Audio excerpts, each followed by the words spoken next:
Hey guys, per usual, everything on this channel is for educational purposes only and is not intended as financial advice. And also, per usual, all links will be in the video description below. So I put out two articles recently, the first being a Q1 review. Pretty interesting.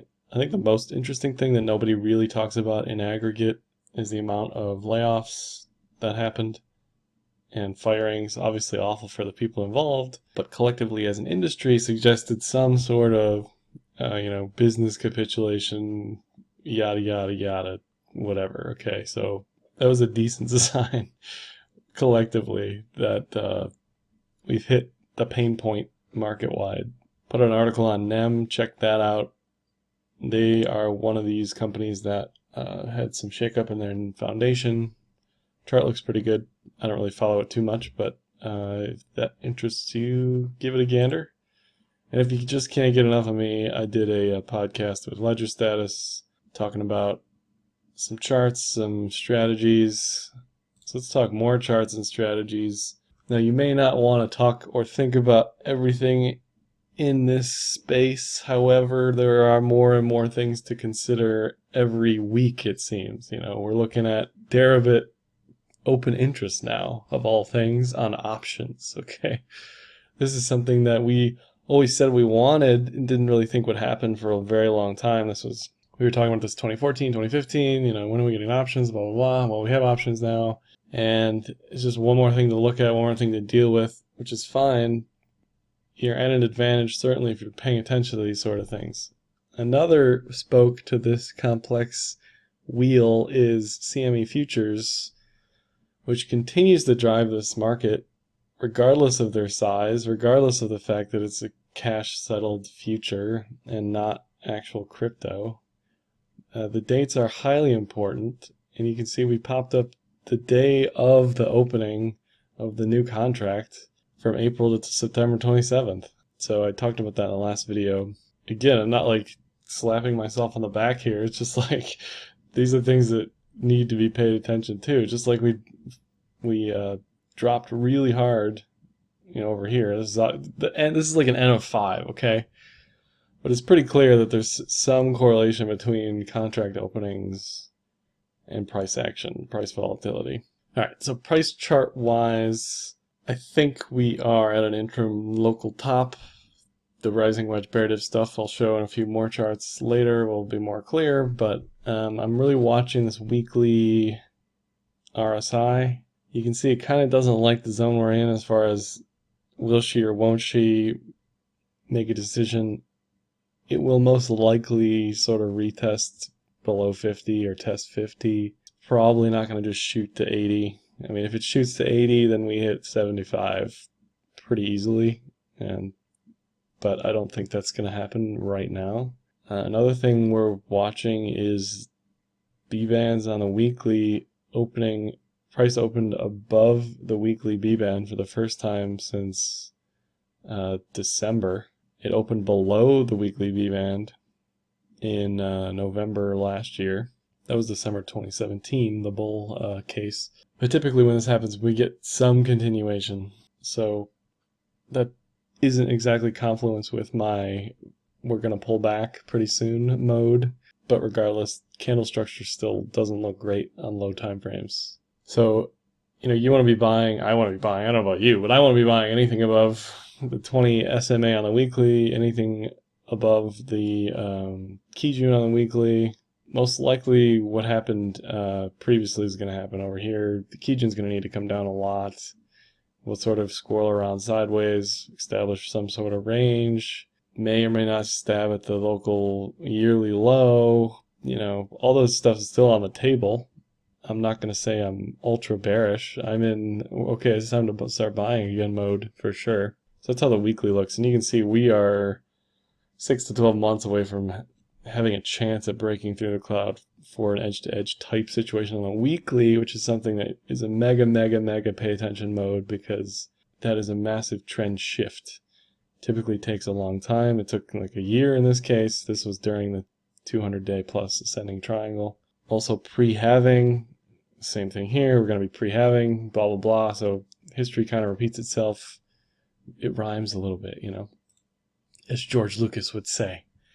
Daily Cloud, most bullish it's been since December 2017. Just boom. Ichimoku does that for you at a glance. You can just see we're above the cloud. TK Cross is bullish. Lagging spans above the cloud. There's no overhead resistance cloud-wise. I'm still not uber confident that we're just going to shoot up. We will retest some moving average, whether it's the 50, the 200, or the TK lines.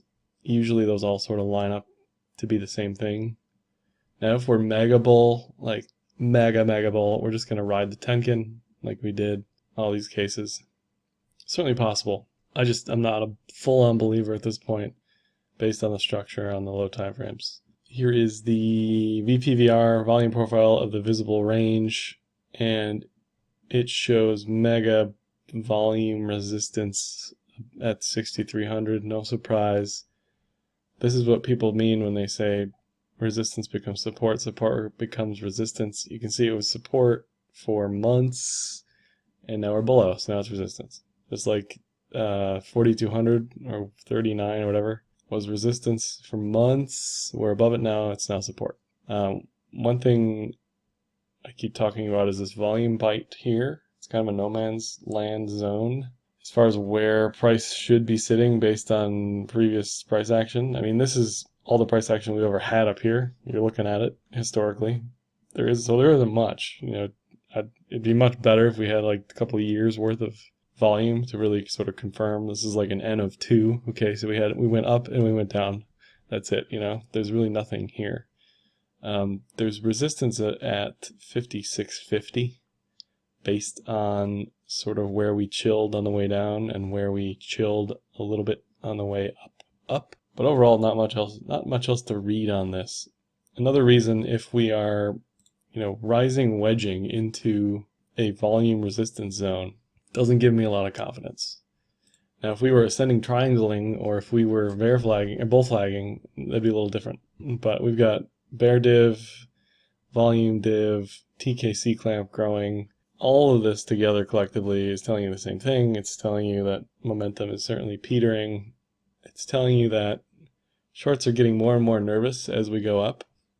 Most likely, the bottom shorters who are still holding, they're closing, so they're pushing this up a little bit.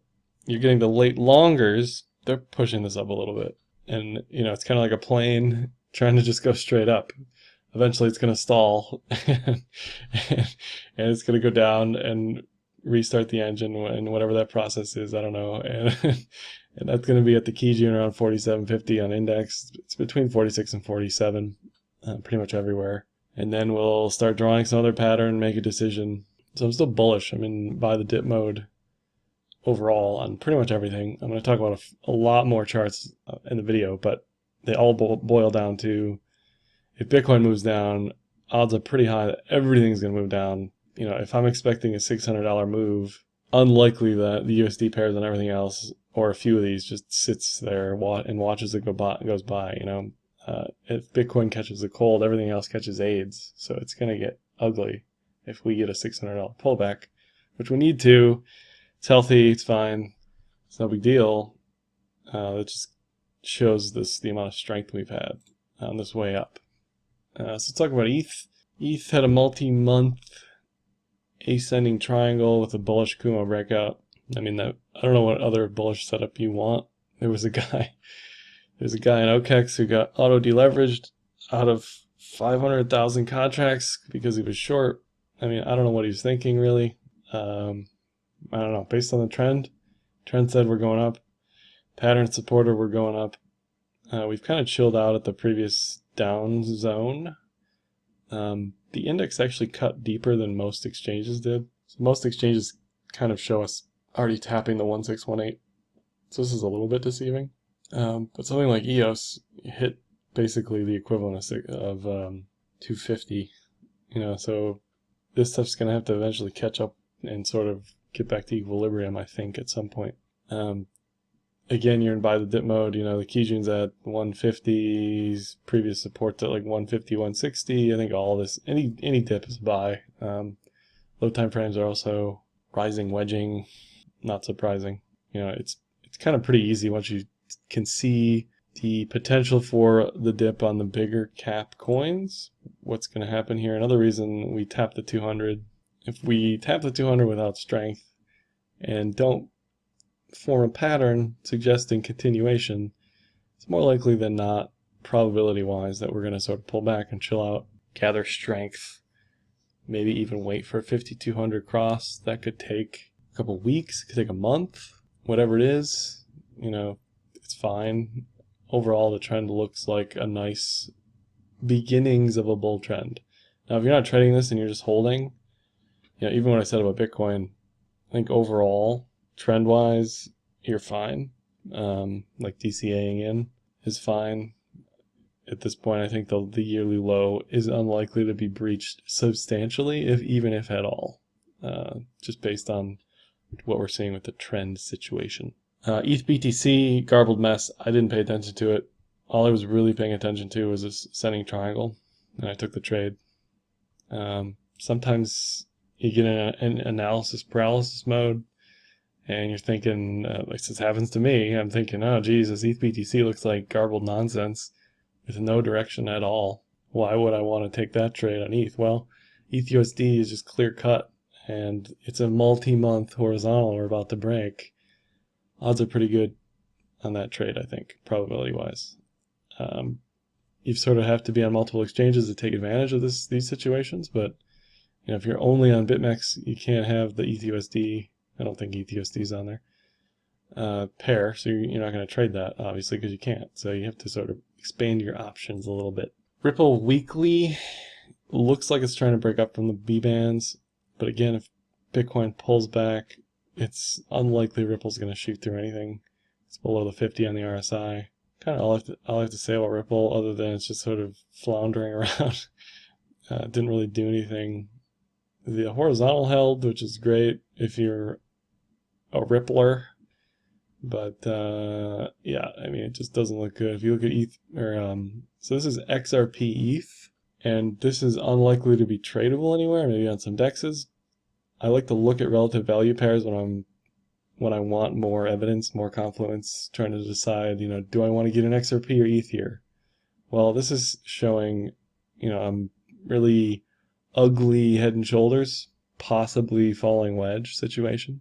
If this kind of plays out fully, it goes all the way down to whatever this is and whatever, you know, 0.00135 ETH. Falling wedge could turn this up, that's fine. But XRP was also historically at a high for ETH in the pair, so it's another sort of reason, evidence for chilling out a little bit. These are a lot harder to like take seriously because it's not traded anywhere, but certainly something you can look at from a relative value perspective. Kind of a hidden pro tip that not too many people really pay attention to. XRP BTC, again, just looks like death. I mean, anytime you're seeing this rounding, concavity, I should know, but I don't. Yeah, anytime you see this, that's bullish or bearish. You know, anytime you see rounding, that's bullish. But in general, this is not anything I want to touch on the long side, that's for sure. And it's broken the local low here. It's not held support from the previous all-time high. Yeah, it's just, there's no there right now. LTC USD. Now, LTC looked like it was about to maybe break 100 on spot. It did on futures. 100 is a massive level. Volume profile doesn't really show that appropriately, I don't think. But when you're going from 2 digits to 3 digits, psychologically, massive leap. You can see it was kind of a little bit of a situation, kind of similar. You know, had a little rounded top. Nice wick down to the key June. And then it went, busted through 100. Granted, that was a market-wide euphoria situation. Certainly, we're not in market-wide euphoria, at least I wouldn't call that now. Litecoin does have halving coming up sooner rather than later, like 120 days, something like that. It's probably the most bullish trend-wise. It's way up the cloud at this point. It's 5200 cross already happened. I like any dip by below 70, fine to me. It was kind of odd to see the falling wedge break up, but I said in the last video, if spec takes over, which it certainly did, It almost looked like that buying was so strong, it almost looked like it was a fund buying LTC. And I don't really know. I mean, it was just a massive buy right there to break through. Books were thin. The other thing, this falling wedge broke down. So that's opposite of what you'd expect. This falling rising wedge broke up. Again, opposite probability-wise, but overall, I wouldn't touch this here personally. I'd like to see it at least accumulate near 100 or pull back to 70 or less. Probably not going to happen. And if it does, it's probably done for a while. But low time frames don't look great for LTC USD. LTC BTC kind of historically at a high, local high. Again, mega bull. These 5200s have just been absolutely on fire for the past 5 years, whatever it's been. So definitely listen to that should we get another one. I saw Novogratz crying about LTC on Twitter, and a lot of other people are not understanding, just purely based on supply, LTC should be worth 0.25, so even more than this, just based on supply. Now, I don't think that's going to hold indefinitely, but there are 4 times as many coins as BTC, so just based on that, 0.25 is a decent, like, hard cap on that pair. LTC ETH, something I've never really looked at, maybe once ever. Again, historically at the high of a range, so it's in the be careful, pay attention zone. To see an LTC ETH parity would be super interesting. The market cap would not converge at all because of the number of coins, but just psychologically, that'd be super interesting. Not a lot of volume up here historically, so there's not going to be much support on the way down. 50% retrace of all of this is like 0.37, something like that. But again, I don't even know if you can trade this anywhere. So something to sort of look at for funsies, or if you're trying to figure out LTC versus ETH. EOS USD, I was saying 555 is a great psychological level. You know, if you're never not sure and there's historical volume to back up the psychological numbers, just go for it, man. 555, whatever it is. Here's my super ultra pro tip. Don't front run me, please, but I like to set bids or asks right above or below those psychological zones. So like 554 or 599, 598, you know. Anyway, also interestingly, unsurprisingly, average ICO price 574. Oh man, guess where we stopped? At the average ICO price. Again, psychologically, you're going to have people who are underwater trying to get out at break even. You're going to have people saying the average ICO price was 574. I want to get in cheaper. Blah, blah, blah, blah, blah. Just like LTC, it's kind of at a key resistance zone. It's either going to pull back or sort of chop around a little bit before it makes a decision. I would certainly like it to make a pullback to between 4 and 5. You know, I don't know what these are going to end up being, but historically, these wicks would be something to pay attention to. Previous consolidation zones. Volume doesn't really support my 4 or 5 zone, but maybe at the psychological support of $5. EOS BTC just doing its thing. Bull trend, classic. Just like this is a classic bear trend. Classic bull trend. It's touched the Kijun a couple times. It's above the Tenkin. It's going to go up and down around the Tenkin and the Kijun, but bids at Kijun, let it go. Right now as it sits, doesn't look too bullish, but it's also kind of consolidated. Above the Tenkin, you could argue diamond top, but I don't trade it, so I don't really have much to say, honestly. It's at a psychological level of 1100 sats, but overall, kind of not too exciting stuff going on there. Tron USD has a nice inverted head and shoulders setup that I saw Peter Brandt posts, so I'll take that trade. You know, I'm holding 2 things right now, Tron and XMR. Something a sentence I never thought I'd say in my life. But it looks good trend-wise for the first time since January. It kind of like, you know, it moved in December way before everything else. So it's kind of pulled back now, taking a breather as everything else is moving up. And trend-wise, it looks good. It made its bullish ticket cross above cloud, with price above cloud. What else do you want from a trend? So I'm just going to hold this one. My stop loss is 23 cents or whatever it is. This volume support, this right shoulder support looks good for up on the trend and on the chart pattern. Probably to 04.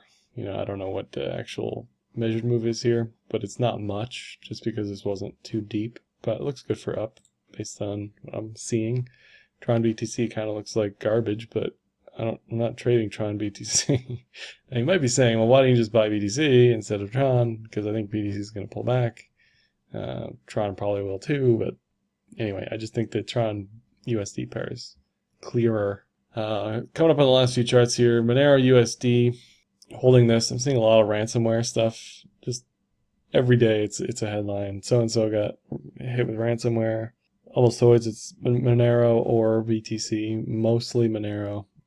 It's a use case. It's not a pretty one. I don't want it to be that, but it is what it is. And it's in the news. Its emissions are going down. It's kind of like in a perpetual halving state where it's just constantly decreasing its emissions. Bullish on the trend soon. Obviously, any pullbacks to 65 or a little bit lower would be fine. But it looks good on trend. 85 would be the hard local top for the moment. You can see there's a massive amount of volume in here. It's going to have to do some months of consolidation to sort of get out of that. Anything above that, but I think it's fine. I'm happy just holding on to it for months. No, I'm not really paying attention to it. Monero BTC had this ascending triangle. It's kind of broken out, retesting. I don't know. This chart is probably one of the most squirrely things in all of crypto. Just these massive ranges that go everywhere. I don't really take too much stock into it, but when I see this tight consolidation, then I start to pay attention. So it looks okay on that. And lastly, I got to talk about Zeke BTC. I got to spend some quality airtime here. Again, like, dislike, comment, subscribe below, but Zeke is dying. My sentiment on Zeke has never changed historically, and it doesn't look great. It's kind of near an all-time low, and it's never been above the 200. I mean, why would you want to buy that? That's all I have for this one. Take care.